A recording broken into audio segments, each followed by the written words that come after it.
Untitled Sports Podcast, Episode 5, live on the road once again. This show, we're here in Indianapolis. We're the great city of Indianapolis. We'll be back home by the next show, but we're out here now, so we're doing another remote. I'm your host, Will. Sitting across from me, as always, is my co-host, Dad. the old man, is live and in the building. Holding my own here, holding on my sore back. Yep, hold down the fort. This is the drunken on drugs episode. Because I just had surgery. I'm super whacked out on drugs, and then Dad is. I actually don't have any beer tonight. Oh, that's right. There's no beer in the fridge. Oh, that's so sad. I can't talk up my pick of the week. Although I will say, even though this is totally unrelated to anything we previously discussed, leading up to this show. I did do a little taste test this week after perusing a complimentary beer guide from Total Wine and had an excellent brown ale courtesy of the Bell's Brewery, which I think is a Michigan brewery now that we're out in the Midwest. So I decided I'd share that with the listeners. If you like English ales and that is your taste buds like mine are, then you might want to try that out. Perfect. Delicious. Friendly PSA. I don't know if anyone else has picked up on this, but I've tried to start getting better about putting sort of like a schedule of what we're going to talk about in the description, because this is still because we're on YouTube. You know, it's a YouTube platform. So in the video description, like we're making a video, there'll be pretty much all the topics we're going to cover. So I know I've been hearing back some feedback that people like to skip around. So I'm trying to put together a more comprehensive list of what's going on. So if you don't want to hear about something, you can just go ahead and peruse the list of topics and pick something else out from this episode that might strike your fancy. So it's been a couple weeks, son. It's been a week, I think. 2 weeks, right? Didn't we do? We did. Oh, I guess it's been Grant chew and change. Yeah, Grant and his dad right after the Packers-Panthers game. It's true. Which that was sad. We're much happier this week. This week has treated us better. Yeah, so we're sitting here on Monday night, and we certainly are happy to talk about the Packers win. The Packers were awesome yesterday afternoon. We're only going to talk about the Packers because we're entirely biased. Completely and 100% biased, but they did look really good. So they look like they're legit. We put Minnesota back in its place where they belong. Aaron Rodgers managed the game well. We saw Lacey finally come out of his shell and not run like a turtle. I think this is his first 100-yard game this year. I would agree with that. I think I read that as a statistic. Yeah. As an opinion. And the Janis hype. The train is up again. I'm telling you, the Janis hype train is real. He ran a kickoff back of 50-some-odd yards. He looked terrific doing it. He caught some balls. And he caught maybe a ball. Yeah. I thought he caught like 2 or 3. And he played gunner like he has been. Let's see if he had. I don't know if he had 2 or 3. But I could Google it, but I'm not going to because I'm too lazy. He's a contributor, man. I'm telling you, he's an X factor. So they look legit. What other, in terms of other football stuff here, I don't know if you picked up on this, but you might recall the Dolphins were having some issues with safeties the last few weeks. A few balls going out of the back of the end zone. Every time they was this week 4 in the streak? Was this the 4th week in the streak with a ball going out the back of the end zone? Well, Tannehill decided he didn't want to give up another safety for the 4th week in a row, so he threw a pick 6 instead. So that was. I saw that. Did you actually see that? I did. I physically saw that with my own eyes. And on the television. Other things I saw that looked really cool. Did you happen to see Zach Ertz hurdle the line, which is a very cool thing, trying to block a kick? I did. I told you about that, and you didn't believe me. Except the difference is he landed on his head and has a concussion. Oh, I did not see that. I thought he was the guy that I saw, because I saw someone jump the line and try to block an extra point. Yeah, so he did. He landed on his head. He landed on his head. That's why he's on the list. He's on the IR. He's on IR? Yeah, he's hurt. He's got concussion. I just saw on SportsCenter that he was going through the concussion protocol. So. Oh, that's a bummer. I know. Well, that just goes to show. He landed on his head. I gotta look that up. So. That's excellent. Dude, classic Philly. And did you see? We were talking about Green Bay. Did you see that Roger Goodell was in the building when we were watching the game? Because he's doing the walkthrough of the new stadium in Minnesota. Right, and taking a peek. I guess getting ready for the Brett Favre thing on Turkey Day. Right. No, that's not why he was there. It was not, but the Brett Favre thing's going on in Green Bay. It is. He was just there to do the Minnesota Stadium dig. He did a forum meeting though with the fans, a fan forum. About the Brett Favre thing? No, just in general. I guess he felt more comfortable there in Minnesota than doing it in, say, New England. Right, New York. New York. So I don't know. No, I guess he was just there to look at the stadium, wasn't he? And we were arguing about whether or not the stadium was done or not, which it's not. No, I never said it was done. You totally said it was done. No, I did not. I said the outside was done. The interior is not done. Okay. Like the shell of the building. By the way, shout out to the NFL subreddit, to our NFL, for buying a stadium brick.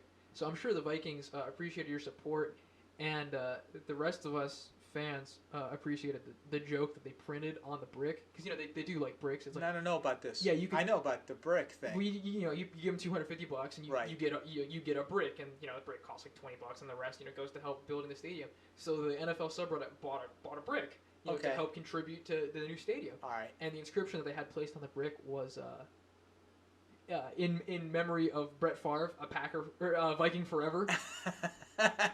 From our NFL. Oh, that's good. I like that. That's very really good. Because then the Packers sub was going to buy one too, and I don't ever think they ended up doing it or not. Yeah. Well, this would be kind of like I would buy a brick and just write promo code Favre. Yeah, exactly. Promo code brick. Well, I think the one I can't remember what I think the winning on the Packers thing, like the winning inscription. If you took the first letter of every word, it spelled out Aaron. Okay. And the one that I submitted, which I really liked, was stadiums with roofs are stupid. Never forget November 16th, 2012, which was the day that the Metrodome collapsed. How about, I just thought of one that would have been really good to send them. What's that? Because it's for the Minnesota building, right? Yeah. Your last elite NFL quarterback, Brett Favre. Yeah, exactly. Fran Tarkington. Goodell, I was going back to that fan forum. Goodell was asked in the forum a variety of things. One of the things he was asked was what the next big thing is the NFL is going to do other than teaming up with DraftKings. And somebody put a team in Vegas or London. Actually, somebody shouted out of the crowd, "Move the Packers to L.A."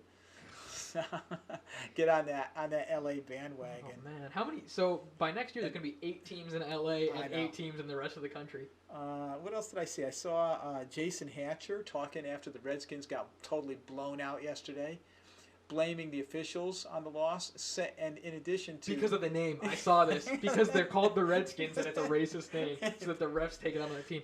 Do you know what's really funny? This would never happen back home in the DC area or even in Richmond. Because I got the training camp tie, but here in Indy, the 2 1 o'clock games, the CBS 1 o'clock game was the Indy game, obviously, right, and then the 1 o'clock Fox game was the Redskins game. So it was the Redskins and the Panthers, and by the third quarter, the game had become so uncompetitive. They switched the broadcast. They didn't say anything. They just about halfway through the third quarter, they're just like, all right, we're going to go to Dallas now and to Daryl Johnson, Kenny Albert. Guys, and they just switched it to the Dallas game, and they never switched it back. Oh, I thought you told me they went to NASCAR. No, because that was on NBC. They abandoned it. They just bailed on the game. They just went. Of course, we didn't see it. I didn't see it, but it was way out of hand, obviously. When I looked at the box score, it was just crazy. Yeah, and that was at 3 o'clock, so they couldn't switch to NASCAR, because the NASCAR got rained on. Yeah. Which, by the way, now that we're talking about it, congrats to Kyle Busch. We figured we should mention it. It's a championship. So Kyle Busch is your 2015 Sprint Cup champion. So he was out, right? He didn't start the season. Wasn't he hurt? He had a broken leg in February. Yeah, so he missed how many? Do you know how many races he missed? I think he missed 2 points getting races, I believe. Oh, is that right? Don't hold me to that. I thought he missed a bunch of races in the beginning of the season. I mean, but there's only so many races. I mean, right, 2 is still significant. Points. Yeah, but aren't there 20 points races? I don't know anything about NASCAR, but. But you know how many of those those 8, the last 8 guys that were in the chase. Do you know how many times those guys finished 40th or below? Yeah. Several times. I mean, it's hard. So when you finish, or when you miss 2 races and then you finish 40th a couple times, you're really out. In a bad spot. Yeah, to make that 10. So that's just a testament to how good he drove. So I saw Jeff Gordon didn't make it. He did not make the final. Well, he made the final cut of 4. But I mean, obviously didn't win. And I just, But still. I had a buddy that was at work that was really into NASCAR like 10, 12 years ago. They did, Ted and Bill both did a bunch of NASCAR stuff. Okay. And I just bring that up because Gordon was in his heyday in that time frame. Yeah, 10 years ago, sure. And I was thinking that people hated Gordon. If I remember right, I don't think he was liked at all. I don't ever remember him because that was about 10 years ago. About 10 years ago, I was 10 years old, which Right. was when I was super into NASCAR. I mean, and so obviously my perspective's a little different, because at that point I'm effectively a child. But I don't ever remember, and even looking back through older stuff, I don't ever think he had a big PR issue or a big fan issue. No. It wasn't like Harvick or Kurt Busch as opposed to Kyle Busch, who have had fan issues, or even Junior. I mean, Junior's had fan issues. Yeah, There's Tony Stewart has had fan issues. Yeah. And those are both guys that are, usually they're beloved. Yeah. But, they've had, rough patches with the fan base. I can't ever recall Gordon having Well, and I could fan be totally issues. off on this. That was just my recollection. But I was thinking that there were several years there where they, the sort of diehard fans were not. It's favorite very Gordon. possible. I could just not know. And I don't even know. Does he race for Hendrick? I can't even remember if he's a Hendrick guy or a Gibbs guy. He's not a Gibbs guy. No. He might be a Hendrick guy. I don't know. It's a good question. Um, I'll look. I don't know that it really matters, but With the power of the internet. but they definitely there was a lot of nostalgia around his run, and Right. and obviously Busch is is a worthy winner, so I don't have an issue with that. Right, and Jeff Gordon's been in NASCAR for 8 million years. Right. Yeah, he's a Hendrick guy, by the way. Okay, so good. I'm glad we brought that up. We should give the props to NASCAR because they have found a way. They've decided that the fan thing is really critical. They were losing share, the last 8 or 10 years, and so they created the chase, and it does certainly make it exciting because stuff's happening on the last day. Right. Even though it diminishes some of the regular season, collection. But not the way that, the MLB does or the NBA does. No, I agree. So I think I'm in favor of that, as little of that as I watch. Right.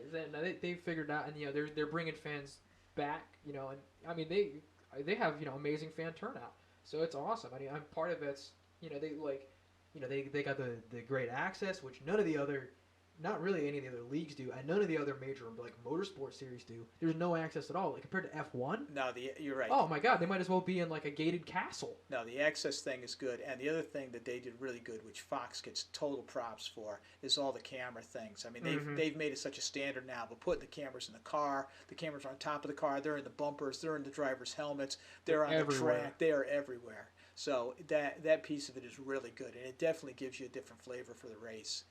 Yeah, it definitely enhances the viewing experience. So I like that, especially when the cars fly over each other. Oh God. Let's see, other stuff. I'm going to bop back. I know we got totally sidetracked. We were in the middle of football. Well, no, we're all right because I wanted to talk about that. We had talked about that before, so I got a different take on college football for you to run by. I know you don't keep real close track of it, but The NCAAF, as ESPN likes to call it. Exactly.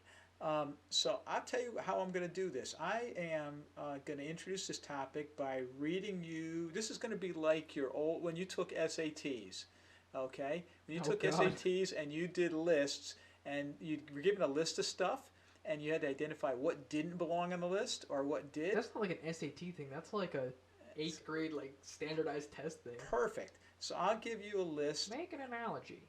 Of I don't know how we'll do this. I got 8 schools here. Tell me which schools go together and why. Okay. Okay. So I'll read them to you. And you might, I can repeat them, but you can keep track of them. Northwestern, Temple, LSU, Wisconsin, Navy, Georgia, Baylor, and USC. They all go together because they're all in one conference that's aligned because of basketball. I don't know. Who are 8 schools that have never been in my kitchen? I don't know. Are you kidding me? Let me read it to you another way. I'll read you 4 Okay. and tell me what list do they belong to. Okay. Baylor, Navy, Northwestern, and Temple. They're all in the same conference Nope. for football? As opposed to LSU, Wisconsin, Georgia, and USC. The first 4 schools have committed no major recruiting violations in the last 4 months. Or they belong to the Big East. Exactly. The first 4 schools, Baylor, Navy, Northwestern, and Temple, are in the USA Today coaches top 25 in football. So they're the top 25 ranked football schools. They are, and those are some But schools. those are USA Today rankings. Those are not AP rankings. Coaches poll rankings. In USA Today though, not because there's the coaches. Those aren't the official coaches rankings, are they? I don't know if that's AP, but that's very legitimate. Because there's the AP computer rankings and the AP UPI, coaches rankings, right? Yeah. which are usually the same. But we can check, but it's still very legit. The rankings come out again tomorrow. And those tonight's Monday. They come out on Tuesday. Those I just want to throw props out for those schools because you're talking about schools that hardly ever crack top 25. You're talking Temple. Yeah, in football. In football. I'm talking in football, right? Basketball, maybe a little bit, but not football. Northwestern, of course, has been good the last couple of years, yeah, but fine. They were horrendous. And I don't remember that. I'm too young to remember At one point, they owned the Division One record. D1 record or something. Navy ranked 15th. Really? Is totally dominant. And Baylor's been good. That's an RG3 school. Yeah, no, Baylor's been good for as long as I can remember. Baylor, well, no, that's a fairly recent thing. With RG3, they were ranked like 3rd, 2nd in the country. RG3, frankly, put them on the map. Yeah, whatever. So, and the other schools actually have been in the top 25 this year, but are not. But, I mean, you would typically put the second group in well before you put the first LSU, group in. or Wisconsin. Speaking of the NCAAF, and schools that don't belong in NCAA football news. Did you see that Syracuse fired their football coach? No way. Yeah, the guy that replaced Doug Marrone. Oh man. I can't even remember his name, but he lasted like 2 years and he's gone. No, I didn't see that. Yeah, which is odd because he had some success. He did have some success. He wasn't good, but he had some success. I mean, they were okay. It's just hard to recruit. They're really struggling with the recruiting. Really, since McNabb. I mean, 20 years ago. They've been because you don't go to Syracuse for football. No, nobody goes to football. Not when you can go to now they're recruiting in the ACC because that's where they play. And I'd rather play in North Carolina or Miami or. I want to play North Carolina for football. North Carolina's okay. I wouldn't go to any traditional Big East basketball powerhouse for football. I'm going to go to Duke on a football scholarship. No. So, speaking of Syracuse, as we descend into the lower tier sports, so I saw this headline. Did they win the lacrosse championship again? Syracuse beats UNC. What sport do you think we're talking about? It's got to be lacrosse, right? Nah. Women's field hockey. Ooh. First time ever Syracuse brings home the national title. In women's field hockey. Which is pretty good. I care so much. I know. That's why I brought it up, because it made a good segue from Syracuse. How about this sport head title? Sport head title.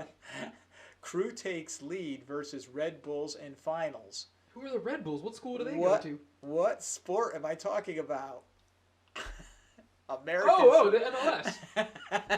It's the Columbus Crew and the New York Red Bulls. I think you're talking about Syracuse Crew, and I was like, what school would Syracuse row against in Crew? I hear you. Well, I just thought I'd throw you off on that one. Nah, dude, my MLS knowledge is far superior to your MLS knowledge. Yes, it is. Don't get into MLS off with me. Let's see here. You probably can't name 3 current MLS players. No, I cannot. Neither can I. I totally cannot, and I don't care. Let's see here. And other irrelevant things, even more irrelevant than that. Oh, God. So this is 2 steps below women's field hockey. We're talking about like esports now? The competitive World of Warcraft? No. The Philadelphia 76ers need 2 more losses to set an NBA record for consecutive stupidness. Poor Michael Carter-Williams. I know, he got traded. Oh, did they get rid of him? Thank God. Did he go to like an actual team? He went somewhere else. Well, he deserves it because he was good. He was good at Syracuse, and he deserves a good NBA run. Yes, they're trying to break a record which they in fact set 2 years ago. For the worst. For like 26 or 27 consecutive losses. They're like the Warriors who haven't lost yet. The Warriors, I think they won last night. I think they just set the NBA record for the best start. Like 16-0 or something. Yeah, something good. So, anyway, we're not going to talk anymore about that because why? Well, no, we don't care. It's the NBA. It's the NBA, and we don't care. We don't. It's true. What else you got over there? Oh, man, I got this plethora of things that we can talk about for like 1 minute. Go. So, keeping it sort of in the... we were talking about football. We'll go back to that really quickly. You may have noticed, listener and friend, yes, if you've been watching the NFL lately, the the NFL has had a couple games they've deemed color rush games. Oh, good. I want to talk about this. So these are games, in case you don't know, these are games in which the teams in them, they're designated games by the league, and teams playing the games are given special alternate uniforms that are designed by the league, and they're designed primarily to be one color. The whole uniform is supposed to be one color. And no matter how you adjust your screen, you cannot change the color. Exactly. The first game, which was, I believe it was the Bills and the Buccaneers, I think? It was the red, white, and blue game, right? It was the Bills and the Jets. It was the Christmas game. It was a Christmas game. That was it. The Jets wore like total green, and the Bills had total red with their white helmets, and they were strong. Is a good word. Is a good way to put it. It wasn't ugly, but it was strong. It was more than strong. The second game, which was the Jags and the Seahawks? No, who played the Jags on Thursday? I don't remember. It was a bad game. It was like Tampa Bay. Oh no! It was the Titans. Yeah, Tennessee. So the Titans had all blue, and they were like powder blue, and they were actually kind of sharp. Yeah, they were all right. But again, they were very bright, and they had the white helmets. That looks fine. Yep. The league, in preparation for the game, described the Jaguars' solid uniforms as gold. Yeah, and they weren't. We thought they were mustard. It was baby poop mustard. Here's a picture. Okay. Look at that. Is that disgusting or what? They're retina burning. They're awful. They're so bad. So in fact, it was exactly the same color as the filling in my Tasty Cakes pumpkin pie special holiday treat. It's like one of those like snack pies that you buy. It had pumpkin stuff in it. So the league is a little concerned. So they released ahead of time. They released photos for, I think it's this week. The Dallas game. Not the Green Bay game. No, it's Dallas and Carolina. Right. And so here's another picture. These jerseys look fine, actually. Yeah, we like I could easily see someone. I put a comment on Reddit, and someone else responded and said that he could easily see either team adopting those as a new alternate or primary jersey. Yeah, I agree. They look fine. Yeah, when I've seen, and we've seen the last couple of years where Under Armour has proposed, or Nike's proposed some alternate jerseys. Nike has proposed several Seahawks jerseys that are all heinously bad. They had lime green jerseys. Those are bad. But we saw some okay stuff. I mean, we've seen, and then other people, of course, have tackled this issue. And there have been some alternates that have been proposed that have looked great. Mm-hmm. And I'm a big fan of the knockoff Acme Packers blue second jerseys. Yeah. Or third jerseys rather. Those look good. What were the helmets we were looking at? Were those the Jags? Yeah, helmets? the Jags, the two-tone matte Jags helmets. Which we liked, but everyone else hates. Yeah, we liked the flat black fronts, but it was a tough transition. Remember to the light colored back. Well, and you know who else has really good alts, good third jerseys? The Redskins have really good third uniforms, I think. Do they? With the alternate numbering and then the gold pants. I'll tell you what I'm not a fan of. I am not a fan of the camo uniforms. I haven't seen any of the camo uniforms. Yeah. On the NFL? Yeah, there's camo uniforms? 3 or 4 teams that have camo uniforms. It's news to me. Pittsburgh's got them. Pittsburgh has the worst third jersey. Because they got the jail uniforms. Yeah, the Bumblebees. The Bumblebee jerseys. They're pretty funny. Those are bad. So, I don't know, I don't know what else we've seen. Oh, you know what jerseys we did see now that we really liked?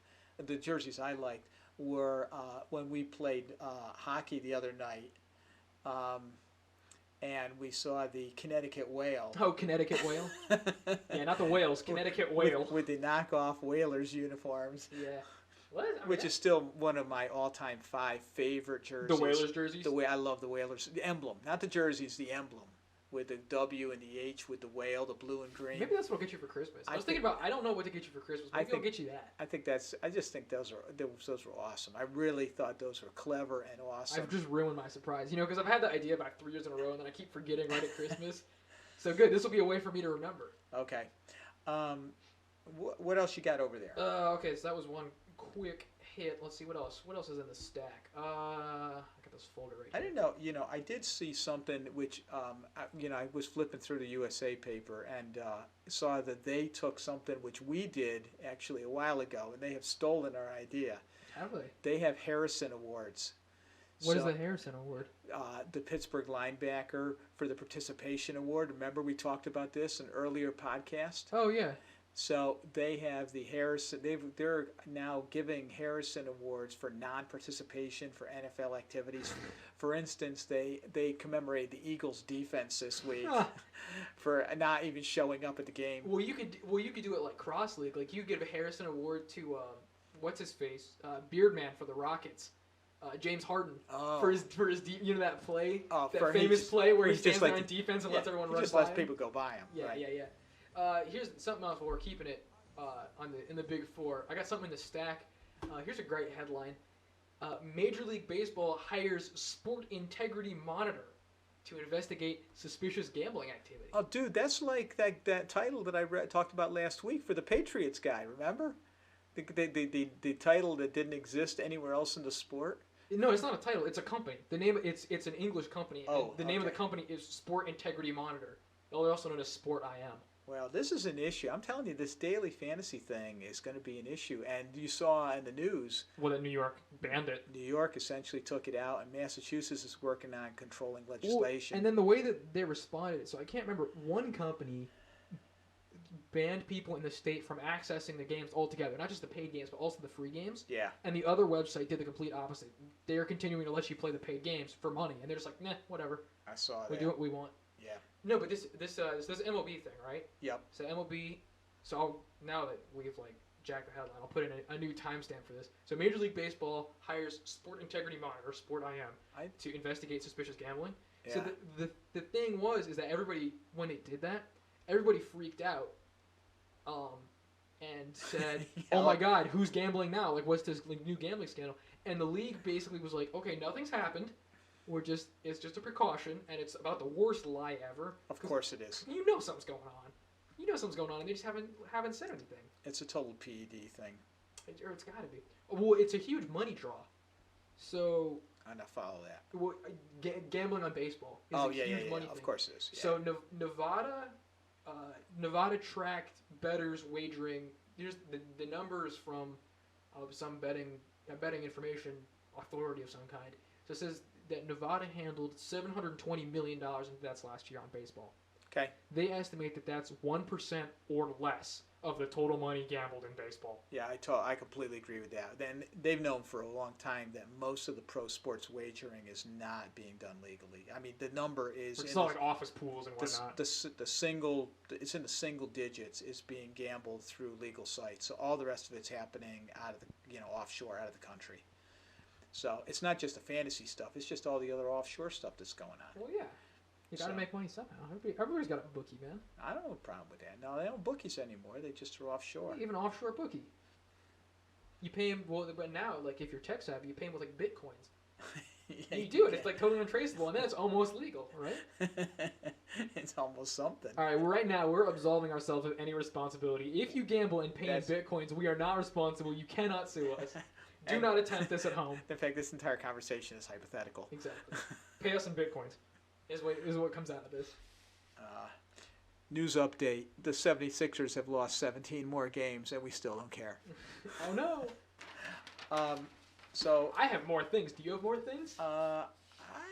You said you had 2 other things, right? Well, I don't want to go away without talking about Speak Tekraw. Oh, we'll come back to that. So, but go ahead. You're good. So this is one other thing before we start getting into weird sports. It was an interesting topic, which we won't be able to really, expound on too much. But it was an interesting theory, which was, why are so many more Olympic athletes caught using steroids versus athletes in other sports or other sports tournaments? Okay. Why are so many more Olympic athletes caught using steroids? So this is shamelessly stolen from our sports. So sorry, Reddit, but I stole your conversation.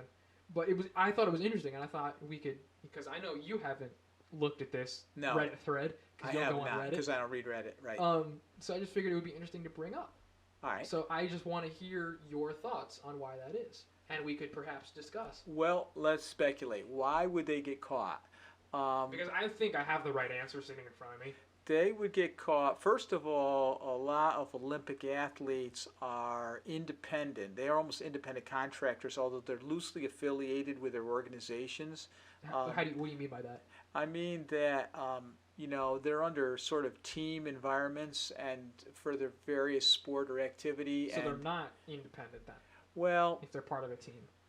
They're independent in the sense that they are working as individual athletes. Most of those sports, or many of those sports, are individual activities. They're like individual sports? Like skiing or archery, or javelin, decathlon, sure. However, they do have this kind of umbrella, like the USOC or even the U.S. ski team, has kind of an umbrella, but they're certainly not under contract the way that a professional team would be, whether it's Barcelona or the Washington Redskins or who have you.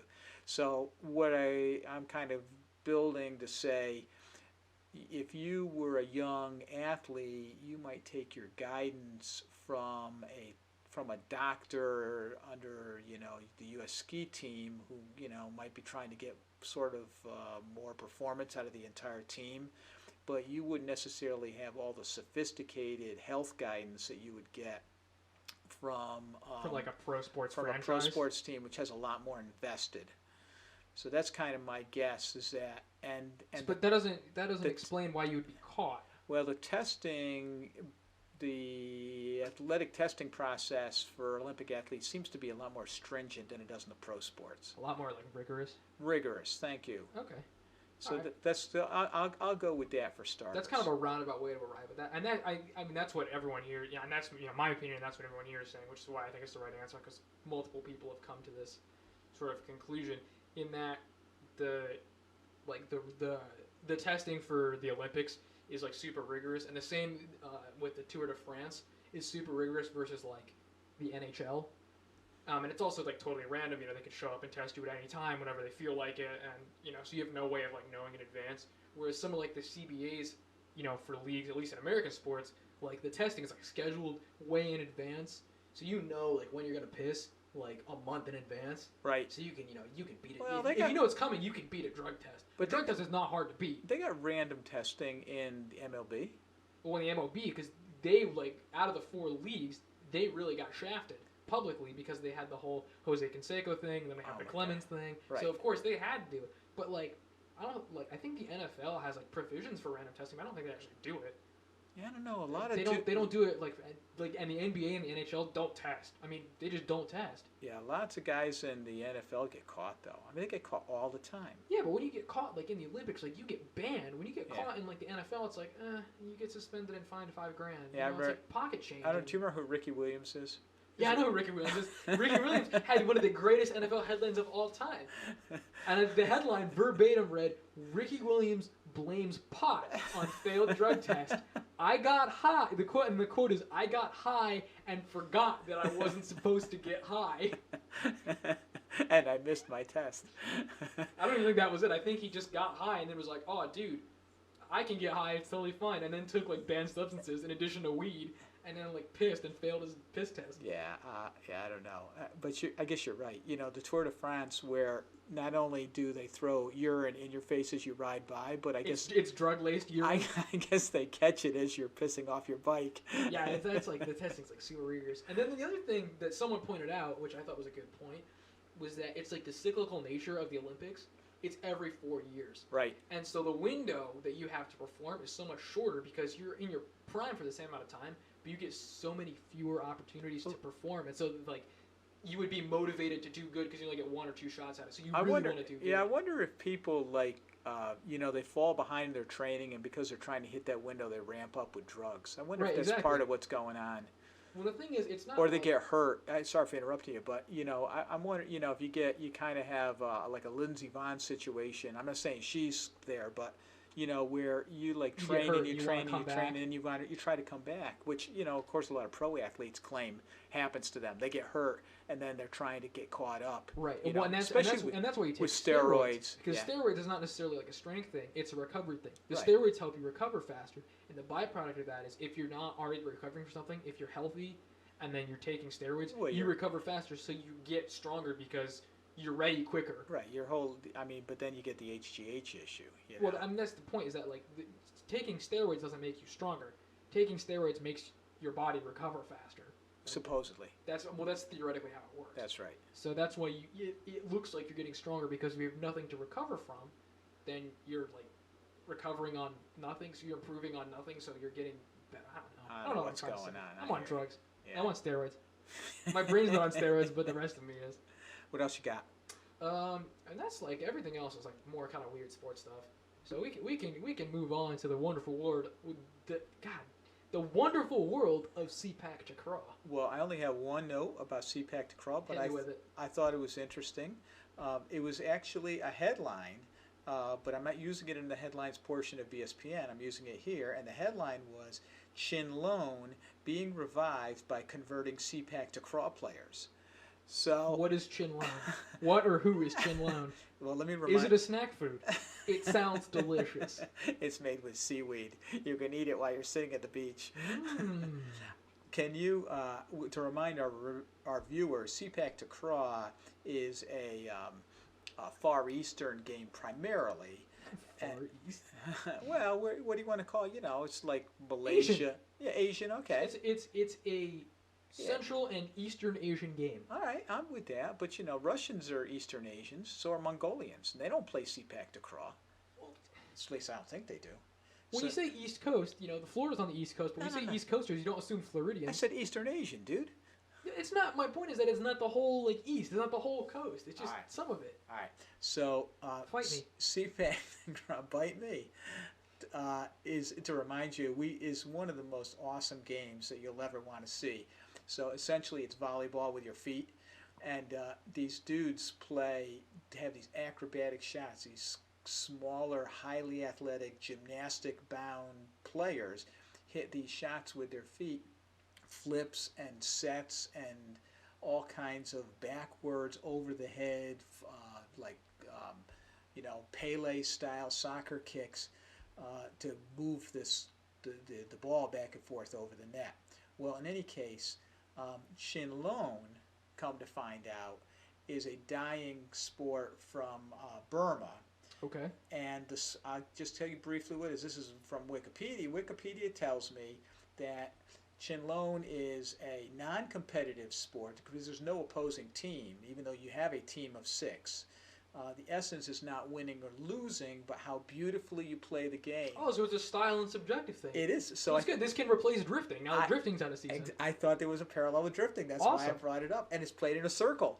Oh, well, that's irrelevant. But so this is a combination ball game and dance. You strike a... Wait, hold on. Combination ball game and dance. Yes, sir. Okay. You strike a woven rattan ball around a 6-meter circle, and one player is in the middle. He's called the soloist. Okay. The soloist creates moves of various combinations to form a dance while striking the ball. Okay. I'm gonna see if I can find videos on overlay videos. Right about here. You can hit the ball with your toes, your inner outer foot, sole, heel, or knee. You don't let the ball hit the ground. So it's kind of. So it's like hot potato or footy. Hacky sack, right? Yeah, footy. Right? Is that what the soccer players call it when you like bounce the ball around? I think it is. Yeah, I think so. Right? Or keep ups or whatever. So it's really almost a martial art thing. The most difficult moves are those where the ball struck from behind the back without seeing it. Oh wow! Okay. There are approximately 200 moves that are documented, and part of the aesthetic is the ball clicks when you hit it. Oh. So they try to click it in rhythm. So they make like a sound. Okay. And it's 1,500 years old. Oh, all right. So they what the locals in Burma are trying to do is they're getting Speak Tekraw players to learn to play this game so it doesn't die out. Oh, that's cool, actually. Thing. Isn't that kind of neat? Yeah, it's like ethnic conservation. You could call it that. It's sort of a anthropologic thing. Oh, okay. So very cool. Chinlone. Chinlone. Word of the week. Chinlone. All right, I'll have to look that up and put some videos. Well, that's good because I got some other stuff I want to talk about because I realized anyway that we can't really talk about drifting for the next couple of months because drifting's kind of going out of season. It's the winter, so motorsports are all pretty much winding down. So I poked around for some other stuff. I found out that recently the 2015 International Rules Series took place. Okay. What is that, you might ask? Educate me. It is officially, first of all, it is officially called the 2015 Ear Grid International Rules Test. As opposed to Earwig International Rules Test? Yeah, exactly. So it is combination rules football. It is half Aussie rules football and half Gaelic football. Oh, cool. That's brutal. So here, I'll put more video up. This is going to be a video heavy show. These people have to die. So. Oh man, that'd be awesome. Ireland this year. It's Ireland versus Australia. Okay. Oh, always. It always is. So this year, some Gaelic. Except New Zealand. Exactly. This year, some Gaelic footballers from Ireland defeated the team of Aussie footballers from Australia. They only won by 4 points. Apparently, that's like a significant margin. The score was 56-52. So I mean, I can't really speculate. So they've been doing this for a couple years now, and it's just it's a one-off test match. If you win, you are awarded the Cormac McNallen Cup. Awesome. What does this cup look like? Can we see a picture of it? I'm gonna look. Let's see right now. Is there a picture of it? Here's a picture of Cormac McNallen. Here he is. Oh, the dude himself. Let's see if I can turn the laptop around so Dad can actually see it in the show. Let me see this. There he is, right there. Cormac. He's a young guy. Yeah, he looks kind of goofy. He was not old. Oh, that's sad. He's dead. He died. That's why they 1980 to 2004. All right. He was an Irish sports person. All right. Played Gaelic football at an inter-county level for Tyrone and club level. Go to Rim. Let's see. Is there a picture of the trophy? Oh, there's a picture of it being lifted up. Here it is on the show as well. Look at this. It's like a claret jug. Oh yeah, that's good. I like that. That's very cool. I can see Djokovic holding that up over after winning another tennis match. Yeah. So this year's match took place at Croke Park in Dublin, and it was apparently an excellent match to watch. If you don't understand either Gaelic football or Aussie football, because this is the weirdest looking sport ever. They mashed up the rules. Well, if you've never seen Gaelic football and then you watch some Gaelic football, you can figure it out. You can, yeah, I agree. It's 15, pretty straightforward. 15 or 20 They're minutes. still trying to advance the ball. They're trying to move. They score goals. If you've never watched Australian football and you watch Australian football, you can watch 10 matches and still be like, "What the hell is going on?" Well, you just don't understand how you score. It's a weird sport. It's a weird sport. And so it's even weirder when you put the two together. Yeah. Because now at least you're not playing. So for some reason the Aussies have decided if you've never seen Australian football before, that game is played on an oval-shaped field. Explain that. Right. And there's just a bunch of sticks at the end that you have to kick the ball between. It's super weird. Right. So imagine the sticks because I'm talking to Dad now because he doesn't have the luxury of seeing the video that all our listeners are watching. Imagine the sticks at the end of an Aussie football pitch. All right. But then there's a soccer goal integrated into that. And as far as I know, I can't. Let's see. Is there a... here, international rules football. I'm going to look right now at the rules and see what the scoring is. Because I think the scoring is the same as Aussie football. And then there's different points for the goal if you put it in the goal. Yeah. Let's see. Okay, here we go. Oh, no, it's different. So if you put it in the goal, it's 6. If you score the 6 points from Aussie football, which is you put it between the two middle posts and it goes over top the goal, that's only 3. Yeah. Which probably pisses the Aussies off. And then the behinds, which are 1 middle stick and 1 outside stick, is still worth 1. Right. God, that's wonky. And the dude that's playing for San Francisco, he was a rugby player, right? So the guy that you're thinking of, Jared Hayne, who is a fullback for the San Francisco 49ers, was an IRL rugby player. Okay. Which is neither of these sports. Yeah. So this is crazy. But Gaelic football is played with an oblong ball, right? On a rectangular field with a goal at the end. Yes. So it's like rugby, but then there's a goal. Yeah, it's rugby. Is the best way I can describe it. Yeah, and you can kick the ball in Gaelic football. I'm pretty sure. I believe so. I didn't score. I'm not sure how you score exactly, but I think you can kick it. I think you can dribble it along the ground. See, in Aussie football, you can't dribble it. With your feet. You run with it and you dribble it like a basketball. Yeah, you can bounce and it. And then you're allowed to kick it along the ground rugby style. In fact, but you're not allowed to dribble it and kick it. In fact, just like hurling, you can only go so many steps before you actually have to put it on the ground. It's not a number of steps. It's depending on what level of play, you can either advance 10 or 15 meters before you have to bounce. Give it up. Oh, if you have to bounce. You don't have to necessarily kick it. You dribble it basketball style, which I don't understand at all because it's also an oblong ball. It looks like a rugby ball. And it goes wonky. Oh, it's so weird. It's really cool though. I sat together. I was bored and in between very bored. on Sunday, in between the 1 o'clock games and the 4 o'clock games. I was waiting for the Green Bay game to start. I sat because sometimes I watch hurling. I actually sat and watched highlights from the AFL 2015 Grand Final. It was excellent. It's really entertaining, and the announcers. It's just like the English announcers. The announcers say totally bizarre things, which is really entertaining. So you gave me a great segue to hurling. Can I talk about hurling? You can talk about hurling, which is good. I have a hurling headline for later. I think I'm probably going to steal it then. Oh, are you? Because this is right in your wheelhouse, son. Okay. This was so good I couldn't even believe it because, as you know, hurling, the season's not real active at the moment. They're kind of at the front end. Right. But they had the equivalent of a soccer friendly recently. Okay. In Fenway Park. Oh, you did steal my headline. Damn. But check this out. Yeah, I know about this. So you know this. So, well, first of all, 30,000 people were there, which is pretty amazing. That's awesome. For an Irish sport in a country that doesn't understand it. And it's an exhibition game. It's not even a competition. So anyway, Galway and Dublin played. And they had a full-scale brawl. They had like a bench clearer. And so... which makes sense because they were in Fenway. They were in Boston, which is the home of the most Irish people in the country. And Fenway, how many bench clearers have we seen at Fenway between the Sox and the Yankees? It was just... the pictures, if you saw any of the video was great. I can't promise I'll find it. No, I know. I might find some pictures, though. And just for the listeners... Galway did come from behind and finished the game 50-47, surprisingly close to the score you just reported. Yeah, in the international football. So that would be the Galway Tribesmen beating the Dubs. And I just thought, being in Fenway, I figured you being a Red Sox fan, you would just love that. Yeah, I did pick up on that. Well, and that's like a shame, and like a lot of people that are sort of ambassadors for the game in the States were really upset, because it's the same argument that you make whenever I talk about fighting in hockey. Because I'm a big fan of hockey fights, but at the same time, like, you try to get like new people into hockey, and they're just like, oh, how come they don't just fight all the time? There's so much more to the game than that, and there's so much more to hurling than like mass brawls with clubs.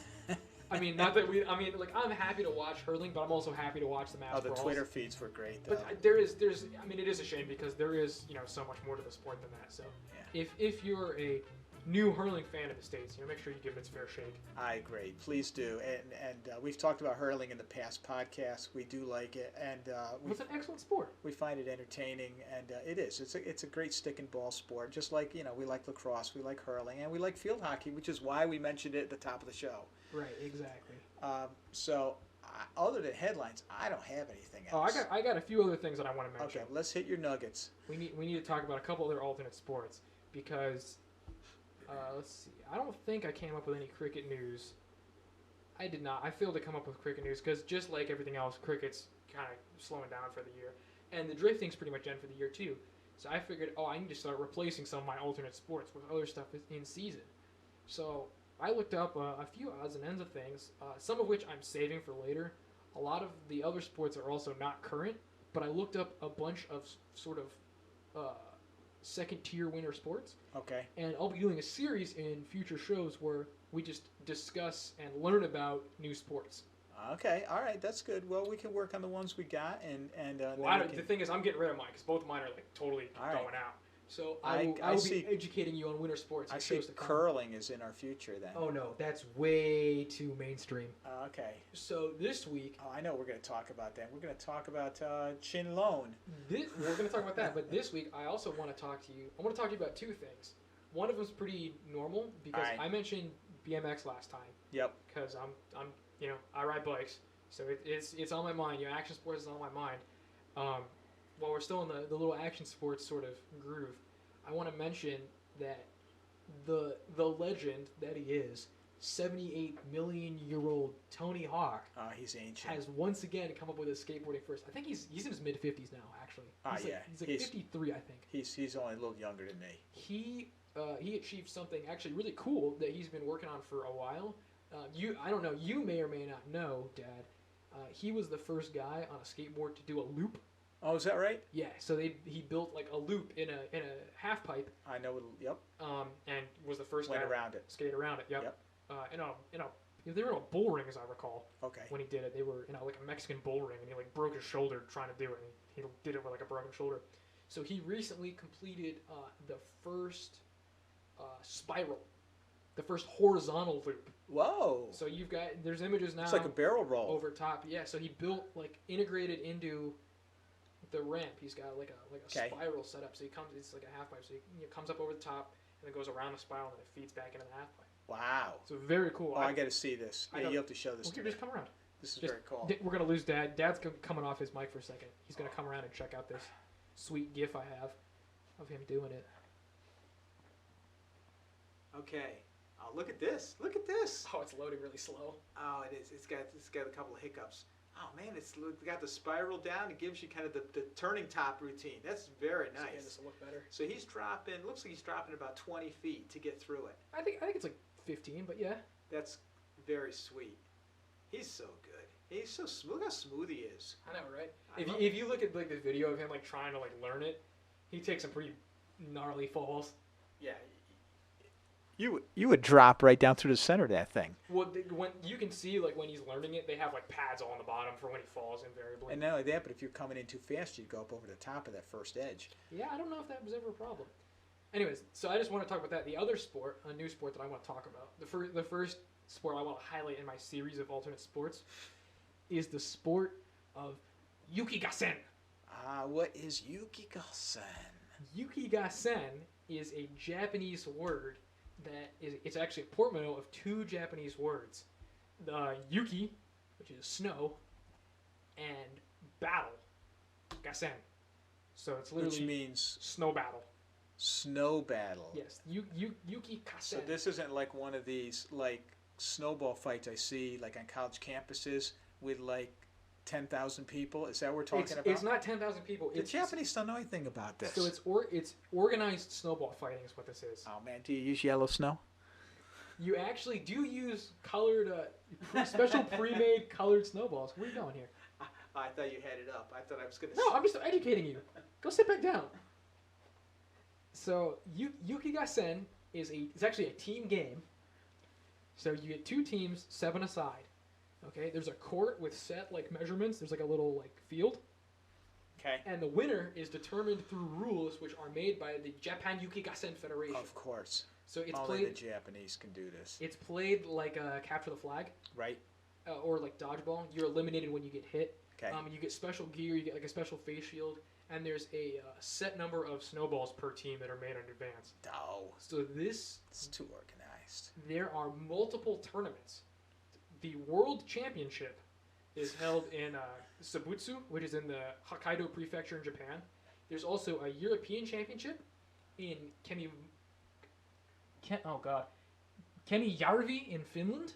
There's a Swedish Championship at the Luleå University of Technology in Luleå, Norrbotten, Sweden. There's a Nordic Championship in Vardø in Norway. But the place that you really want to play is Honolulu, where they've got... There is a championship at Mount Buller in Victoria in Australia. Okay. So there you go. There's also multiple U.S. championships. There's one in Minnesota. There's one in Michigan. There's one in Anchorage, Alaska. There's several. The Canadians have a couple. People have taken a perfectly great, disorganized, simple activity, throwing a snowball, and have now regulated it. Next thing you know, there's going to be officials, and then there's going to be instant replay, and then there's going to be fines, and then the best players are going to be starting to taking drugs, performance-enhancing drugs, and then they're going to get cybo arms. And then before you know it, all the Speak Tekraw guys are going to convert. Over into yukigassen. Oh, man. That's awesome. I think it's cool. I think it's a cool thing. When I've seen some of these big snowball fights, it's very cool. Or like the organized like team snowball fights. It's impressive. It's impressive cool. Snowball fight. Do they build like forts and stuff? Yeah, they build like obstacles. They put the obstacles. So it's like paintball kind of. Yeah, it's a paintball thing. Anyways, well, what else? Do you have anything else over there? Just headlines, son. All right. So then let's go. What's good? We're sitting right on 53 minutes. 54 minutes. So we're getting close to an hour. Well, usually our target time. I got 3. I think you said you got 3 or 4. Well, I had 4, and you screwed up one of mine. I love it. Well, I'll tell you what. I'll go first, and I'll go first because I have 4, and I'll just read my dead set first. Okay, read your dead ones. So here's my dead set. Okay. So the first headline, which I always put the real ones first, and then I just read them out of order. So it was the hurling exhibition match at Fenway descends into mass brawl, which is sad. The two I had to go with it were Aussie football grand final contained record number of drunk fans. Yeah, that's totally believable. New season low for stabbings at Raiders home games. Only 3 fans hospitalized. Oh, well, see, I think all 3 of those probably are true. I told you, I did good this week. I wrote good ones. Anyways, so this is our favorite segment, in case you're not aware. This is BSPN, and which we discuss... Which stands for Bulldog ESPN. It stands for Big Silly Papa New Elongated, yeah. Perpetuators. Yeah.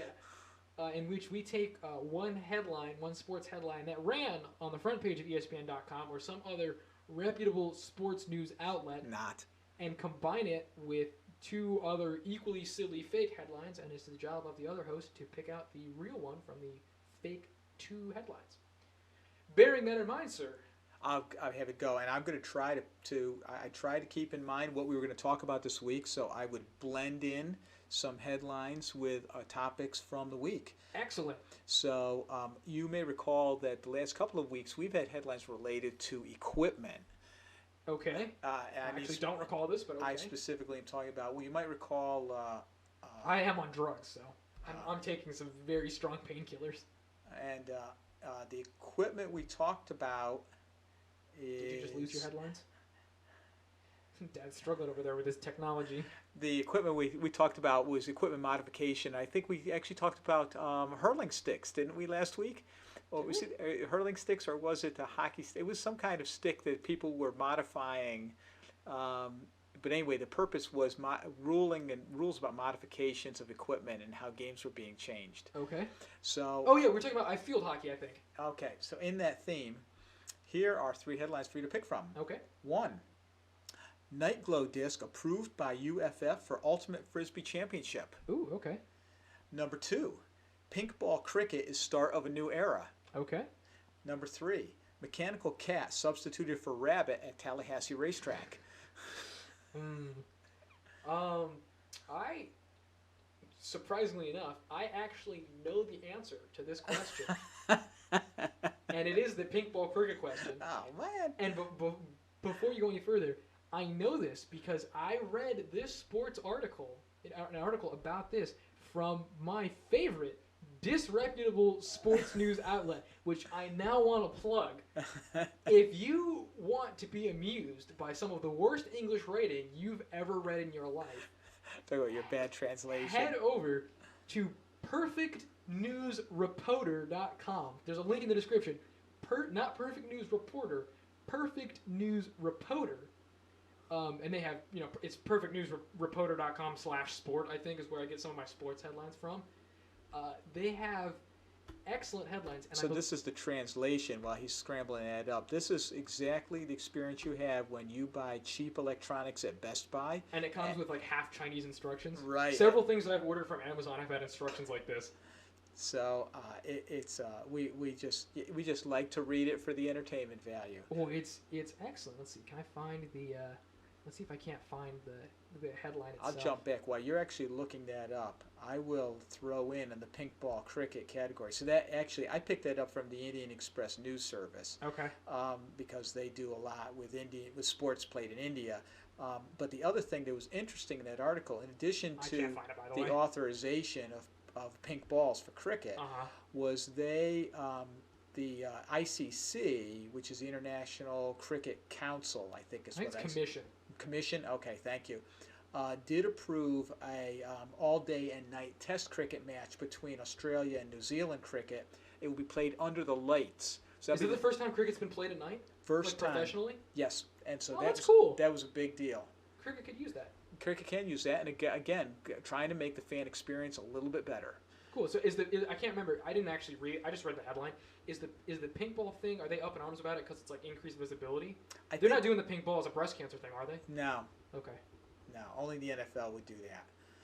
Well, other leagues do it. So anyway, you didn't have any luck with that, huh? I can't find the headline, but the headlines. Let me tell you, the headlines are hilarious. The byline for this website is it's Perfect News Reporter. Read latest news and be update with us. So the most recent headline is the headline itself actually isn't that mangled. It's Butler blitz sinks Pakistan as England wins Series 3-1. Talking about the recent Pakistan-England test match. I'll read you the Which first, England won, by the way, the, I think. Yeah, England won the series three tests to 1. Right. Or 3 matches to 1. Because I'll read you just the first 2 sentences of this article, which will make no sense if you understand how cricket scores are read, and even less sense if you don't.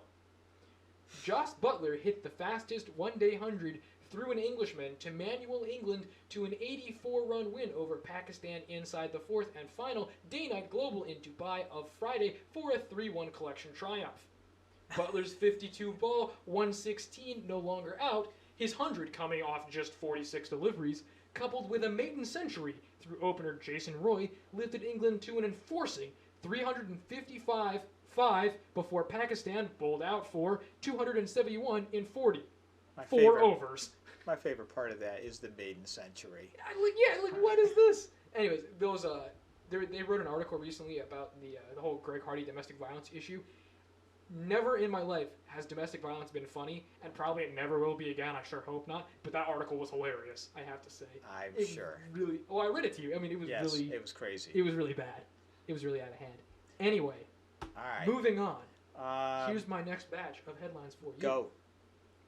Which of these was a real headline that ran on a reputable sports media news outlet?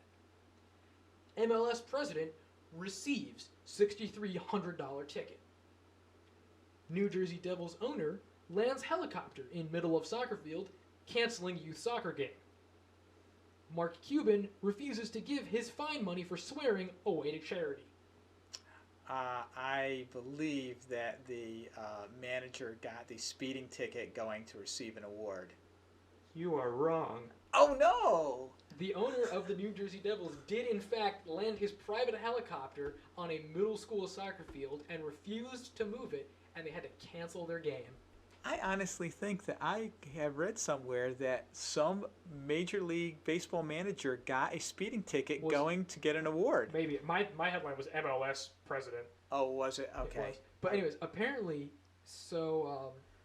Josh Harris, who owns the Devils, he also owns the woeful Philadelphia 76ers. Okay. He landed his helicopter right in the middle of the soccer field at St. Benedict's Prep School in Newark, and left it there for several hours, and they couldn't play their soccer game. Oh, my God. Because he left it at midfield. And apparently it's not even the first time that he's done it. Dude. He uses that as his own private helipad. Dude, come on, man. You're messing it up for the kids. It's all about the kids. And according to the headmaster, other local businessmen, other Newark businessmen have used the field before as a helipad, but they're usually very courteous and just touch down and immediately take off again. But this guy apparently would just park his chopper there for multiple hours. Oh, man. Give him a ticket. Right? Or something.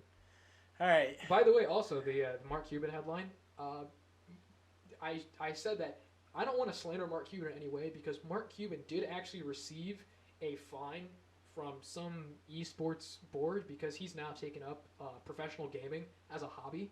So before his most recent competitive World of Warcraft match, he was informed that in a previous match he had sworn he dropped the F-bomb. And he had been fined by the league $15,000. And then he found out that the money was going to charity. The money was actually going to go to charity, his fine money. And he immediately swore again and upped it to 30. Good for him. Good guy, Mark Cuban. What a guy with the potty mouth. Hey, it's for a good cause, man. So that's the new headline. Potty mouth helps charity. Yeah, there you go. That's the real headline. Okay, none of these will surprise you, but I'll just run them by you. Go ahead. In the world of professional American sports, which in fact was said, Tim Tebow intends to play in 16, even if not in the NFL. Brett Favre intends to play catch with Star at Ring of Fame induction. LeBron and Shaq team with Barkley on new sports reality show. Or Peyton intends to play in 16, even if not in Denver. Oh, 4 headlines. Throw me for a loop. I did. I got you on the sly there, but it was a major headline. So yeah, well, it is the Peyton one. Of course, it's Peyton. Is Bart Starr capable of playing catch? No. Sad. It is sad. I'm sorry. That's sad. And What was your first one? Tebow intends to play in 16, even if not in the NFL. I could actually believe that. Yeah, that is pretty believable. Even though initially he said he refused to play in the CFL, I could see him now swallowing his pride doing it. So I thought for sure you'd go for LeBron and Shaq teaming with Barkley. If nothing That's more very than believable. just to imagine what that reality show would be like. Oh, it'd be amazing. Well, Shaq is. I love Shaq. Everyone else hates Shaq. I mean, he's actually a terrible TV guy, but I love him because he's so bad. And of course, the reason really to do that is because we cannot go a show without mentioning LeBron James. Well, that's good, because which of these headlines, verbatim, I've quoted this headline directly from ESPN.com. Okay. Which of these was an actual headline that ran on the front page of ESPN? Okay. These will be a little confusing, just I want to warn you. I'm ready. Gronk, not on injury report, still listed as questionable. Carabelle's daily fantasy picks. That's so believable. That's such a Belichick move. LeBron jersey sales still first in league. Take over second place. Or Pistons contain Drummond. Hold on to beat Pistons 97-95. That's off your website, isn't it? No, the headline in the stack that is real came off of ESPN.com 4 days ago. I'm going to say it's number 2. You are wrong. Okay. It's number 3. Is it really? Pistons contain Drummond and hold on to beat Pistons. I guess the Pistons are so bad that they have to play themselves. They hang out with Sixers. Yeah, I'm glad. It's always good to have an ESPN highlight in there. And I actually did pretty good this week because that last one I pulled off was NBC. And the one I'm going to read you is now from Fox News Sports. All right. So that's about as legitimate as you get. Oh, dude, Fox, the most unbiased reporting in the country. And you're going to know this. You're going to get this one right, too. You ready? Okay. Okay. Number 1, NHL to go to 3-on-3 format for 60-minute All-Star game. Number 2, NBA to go to 24 2-minute All-Star games. Number 3, I knew you'd like that. Number 3, MLB teams with DraftKings creating the Pete Rose virtual All-Star game. Those are excellent. Those are very entertaining. It is, however, the first one. And you know what? It's pretty amazing. I think that's a great idea. Because have you watched any of the 3-on-3 overtimes? It's excellent. Oh, it's so good. It's so good. And did you see the hockey is awesome. They're breaking it down. Did you pick that up from How's me? that? So they're going to run the 3 periods. So they'll have. Yeah, they're playing a whole game of 3-on-3. I'm aware. That's right. Okay. Yeah, and they'll still do substitutions and everything. No, that's excellent because the 3-on-3 looks great. But it's fast paced. There's a lot of scoring chances. Right. I mean, there's not a lot of scoring because they're all playing at sudden death, but I mean, there's a lot of chances. I mean, I think it would make an excellent game. And we might, I don't know if we'll see scores like we have in previous years where, you know, you get hockey games that are 27-24. Yeah. But, I mean, I wouldn't be totally inconceivable to see like 15-12. No. With 60 minutes of 3-on-3. Sure. There's a lot of scoring chances. Yeah. I mean, there'd be a goal every 3-4 minutes. And nobody has to play defense. Which right, exactly. Which is stupid. Well, and I think the NBA could learn from that. I do the too. The NBA could play 3-on-3. Just, you know, play with, you know, forwards, two forwards and a center. I thought that playing 24 2-minute games would actually be skill development. And they're all 1-on-1. Given that all Combined NBA games contest. really only 2-minute games anyway, it becomes a skill development game. Right, immediately just start everyone out with 3 timeouts, 80 points, and 4 fouls to give, and just play 3 minutes. Play of for basketball. 1 minute and 59 seconds exactly. All right, so let's see. Is my counting right? Are you done now? I am done. That's good because I got one more set of things to go over. Which of these is a real headline? West Virginia students suspended for riding couch down a hill before setting it on fire. That's believable, but the sequencing is wrong.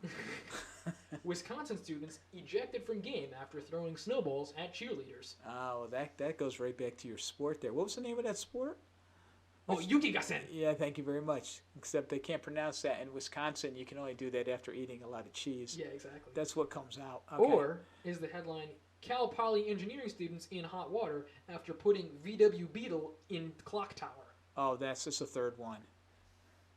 I'm going with the Cal Poly students. You are incorrect, sir. It is the Wisconsin students throwing snowballs at cheerleaders. They can't do that. It's not nice. Rude, isn't it? That's not nice at all. And that's not like the experience we've had at Lambeau.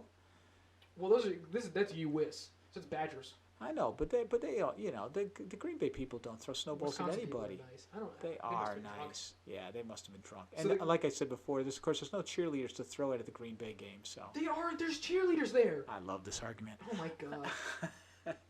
Yes, the team doesn't pay them, but they're still there. But the University of Wisconsin band shows up at halftime. Well, that's different. I know, but they still don't have any cheerleaders. They have cheerleaders. Okay. Google listenership. Google Packer cheerleaders Packer and cheerleaders see what shows up. and send pictures. Send pictures to our P.O. box. Dad doesn't believe there are cheerleaders. P.O. Box 8691, New York, New York. I don't know what the zip code is. Murray Hill 2727. 90210. Right. And that's right in promo code cheerleader. And you will receive as a bonus this week your picture of your next elite NFL quarterback. And a $100 bonus. Right. Refundable on your first bet. Before we outlaw you. Exactly. Before we're banned in your state. All right. Okay. Well, this has been Kitchen Table Sports Podcast, Episode 5. Is there anything else you want to mention before we go? Anything else you want to shout out? No, I'm pretty happy. I want to wish everybody a happy Thanksgiving, and thanks to all of you loyal fans and friends who have supported us on our recent 2-week travels and travails out in Indy. The crowds have been excellent. We've been meeting a lot of fans out in the wild. We have. And you know what? As a PS, we ought to actually say something nice. Speaking about fans, we did a little road trip. We went down to Carolina. We did. We saw the Panthers play. The Packers. Panthers played great, by the way. Beat up on our poor Packers, but we got a lot of nice people coming by. We were in full gear. It's true. We were all totally decked out in Packers gear. They did not abuse us. They, in fact, welcomed us and were nice both before and, of course, after the game. But it was actually quite a pleasant experience. They celebrated graciously. Yep, they did. We did not have a hard time. So that was... Yeah. We like that. So and, Panthers, you got a classy fan base. So thank you for that. They're all right. Cam looks like the real deal. He played great that game. And, and actually here in Indy, one of the things we've admired is the stadium is super accessible, and it looks like it would be a good venue to see a game. Yeah, we did not actually get inside Lucas Oil Stadium, but it seems like a nice place. So, anyway, just wanted to throw that in. So, I think that's everything. Don't follow me on social media. It's not worth your time. Don't follow Dad on social media because he doesn't understand it.